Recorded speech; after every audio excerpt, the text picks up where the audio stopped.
ಪಂಚಮಸಾಲಿ ಸಮುದಾಯದ ಮುಖಂಡರು ಮೀಸಲಾತಿಗಾಗಿ ಹೋರಾಟವನ್ನ ತೀವ್ರಗೊಳಿಸ್ತಾ ಇದ್ದಾರೆ. ಇವತ್ತು ಕೂಡ ರಾಜ್ಯಾದ್ಯಂತ ರಸ್ತೆ ತಡೆಗೆ ಮುಂದಾಗಿರ್ತಕ್ಕಂಥದ್ದು. ನಮ್ಮ ಜೊತೆ ಮಾಜಿ ಸಚಿವರಾಗಿರ್ತಕ್ಕಂಥ ಸಿ ಪಾಟೀಲ್ ಇದ್ದಾರೆ. ಸರ್, ಪ್ರಮುಖವಾಗಿ ಮೊನ್ನೆ ನಿಮ್ಮ ಮೇಲೆ ಹಾಗೆ ಹೋರಾಟಗಾರರ ಮೇಲೆ ಲಾಠಿ ಚಾರ್ಜ್ ಕೂಡ ಆಯಿತು.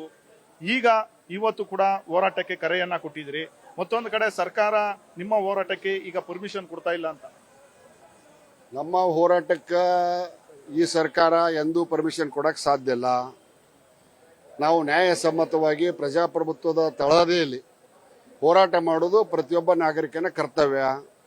ಮತ್ತು ನಮ್ಮ ಹಕ್ಕು, ನಮ್ಮ ತೆರಿಗೆ ಅಂತ ದಿಲ್ಲಿಯಾಗ ಹೋಗಿ ಇವ್ರು ಸ್ಟ್ರೈಕ್ ಕುಂತಿದ್ರಲ್ಲ ಮುಖ್ಯಮಂತ್ರಿಗಳು ಮತ್ತು ಉಪಮುಖ್ಯಮಂತ್ರಿಗಳು, ಅದನ್ನು ಸ್ವಲ್ಪ ಪ್ರಶ್ನೆ ಮಾಡ್ಬೇಕಲ್ಲ. ಅಧಿಕಾರ ಸಿಕ್ಕೈತೆ ಅಂತೇಳಿ ಭಾಳ ದರ್ಪದಿಂದ ಮೆರೆದ್ರ ಅಧಿಕಾರ ಒಂದು ಸೊಕ್ಕೈತೆ. ಅಧಿಕಾರ ಶಾಶ್ವತ ಅಲ್ಲ. ಪೂರ್ವ ನಿಯೋಜಿತವಾಗಿ ಮೊನ್ನೆ ನಮ್ಮ ಸಮಾಜದವ್ರ ಮೇಲೆ ಲಾಠಿ ಚಾರ್ಜನ್ನು ಈ ಸರ್ಕಾರ ಮಾಡೈತಿ. ಚೆನ್ನಮ್ಮನ ನಾಡಿನಲ್ಲಿರುವಂತಹ ಸುವರ್ಣಸೌಧದಲ್ಲಿ ಕುಳಿತು ಚೆನ್ನಮ್ಮನ ವಂಶಜರ ರಕ್ತವನ್ನು ಹರಿಸಾರ ಮುಖ್ಯಮಂತ್ರಿಗಳು ಮತ್ತು ಗೃಹ ಮಂತ್ರಿಗಳು.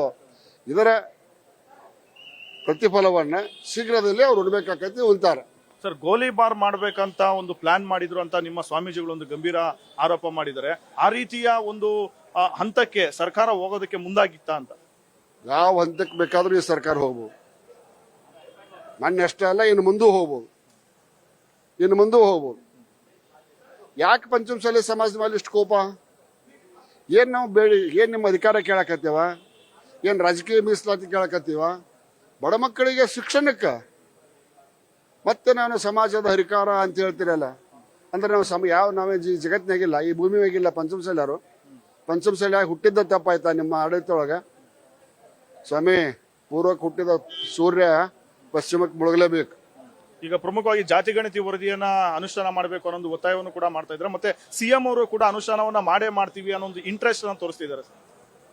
ಒಮ್ಮೆ ರೈಲ್ವೆ ಹಳಿ ಹೊಂಟಾಗ ಮುಂದಿನ ಗಾಲಿ ತೆಪ್ತೆ ಅಂದ್ರ ಹಿಂದಿನ ಗಾಲಿ ತೆಪ್ಕೊಂತ ಹೋಗೋದು. ಹಂಗೆ ಸಿದ್ದರಾಮಯ್ಯನವರ ಸರ್ಕಾರ ಹಳಿ ತೆಪ್ಪಿದ ಒಂದು ಗಾಡಿ, ರೈಲ್ವೆ ಗಾಡಿ. ಈ ಕಡೆ ಹಿಂದುಳಿದ ವರ್ಗದವರು ಕೂಡ ಎಚ್ಚರಿಕೆಯನ್ನ ಕೊಟ್ಟಿದ್ದಾರೆ. ಯಾವುದೇ ಕಾರಣಕ್ಕೂ ಪಂಚಮಸಾಲಿ ಸಮುದಾಯಕ್ಕೆ ಮೀಸಲಾತಿಯನ್ನ ಕೊಡಬಾರದು. ಒಂದು ವೇಳೆ ಕೊಟ್ರೆ ನಾವು ಕೂಡ ಬೀದಿಗಿಳಿದು ಹೋರಾಟವನ್ನ ಮಾಡ್ತೀವಿ ಅಂತ ಸಿದ್ದರಾಮಯ್ಯನವರಿಗೆ ಎಚ್ಚರಿಕೆ ಕೊಟ್ಟಿದ್ದಾರೆ. ಜೊತೆಗೆ ಸರ್ಕಾರಕ್ಕೂ ಕೂಡ ಒತ್ತಡ ಹಾಕಿದ್ದಾರೆ. ನಾನು ಇನ್ನೊಂದು ಸಮಾಜದ ಬಗ್ಗೆ ಮಾತಾಡಕ್ ಹೋಗೋದಿಲ್ಲ. ಹಿಂದುಳಿದ ವರ್ಗದವ್ರು ಕೊಟ್ಟಿದ್ರ ಹಿಂದುಳಿದ ವರ್ಗದವ್ರು ಅದನ್ನ ಟ್ವೀಟ್ ಮಾಡ್ತಿದ್ರು. ಅದನ್ನ ಸಿದ್ದರಾಮಯ್ಯನವರು ಟ್ವೀಟ್ ಮಾಡ್ಯಾರ ಅಂದ್ರೆ ಏನು? ಕನಿಷ್ಠ ಬರಿಸ್ಕೊಂಡಾರ ಅಷ್ಟು ತಿಳಿದಿಲ್ಲ. ಅಷ್ಟು ಸಿದ್ದರಾಮಯ್ಯನವರೇ ಟ್ವೀಟ್ ಮಾಡ್ಯಾರ ಅಂದ್ರೆ ಅವರೇ ಅದನ್ನ ಬರ್ಸ್ಯಾರ ಅನ್ನೋದು ಗೊತ್ತಾಗೋದಿಲ್ಲ. ಈಗೆಲ್ಲ ಬಂಡಾಟ ಬ್ಯಾಡ್ರಿ ಸಿದ್ದರಾಮಯ್ಯನವರ. ಯಾವುದೂ ಶಾಶ್ವತ ಅಲ್ಲ. ಇಲ್ಲಿ ಸಾಂವಿಧಾನಿಕವಾಗಿ ಏನಾದ್ರೂ ಅಡೆತಡೆ ಆಗ್ತಿದೆಯಾ ಸರ್? ಯಾಕಂದ್ರೆ ಈ ಕಡೆ ಸಿಎಂ ಸಿದ್ದರಾಮಯ್ಯನವರು ಸುಪ್ರೀಂ ಕೋರ್ಟ್ ಕಡೆ ಬೊಟ್ಟು ಮಾಡಿ ಹೇಳ್ತಾರೆ. ಸಂವಿಧಾನಾತ್ಮಕವಾಗಿ ಬಿಕ್ಕಟ್ಟು ಹಾಕಿದ್ರ ಸುಮಾರು 2,000 ವಕೀಲರು ಯಾಕೆ ಬರ್ತಿದ್ರು? ಅವ್ರೇನು LLB ಓದಿಲ್ಲ? ಅವ್ರೇನು ಹಂಗ ಪ್ಯಾಟ್ಯಾಕ್ಸ್ ಕರೆ ಕೊಟ್ಟು ಹಾಕೊಂಬಂದಾರ? ಅವರು LLB ಓದ್ಯಾರಲ್ಲ. ಅವ್ರು LLB ಹೆಂಗ್ ತಮಗೆ ಬೇಕಾದಾಗ ಒಂದು LLB, ಇನ್ನೊಬ್ರು ಬೇಡದವ್ರಿಗೆ ಒಂದು LLB. ಅವರು ಬೇರೆ ಸಮಾಜಕ್ಕೆ ಅನುಕೂಲ ಮಾಡುವಾಗ LLB ಸರಿಯಾಗಿ ಕೆಲಸ ಮಾಡ್ತೈತಿ. ಪಂಚಮಸಾಲಿದ್ ಬಂದಾಗ ಉಲ್ಟಾ ಮಾಡ್ತೈತಿ.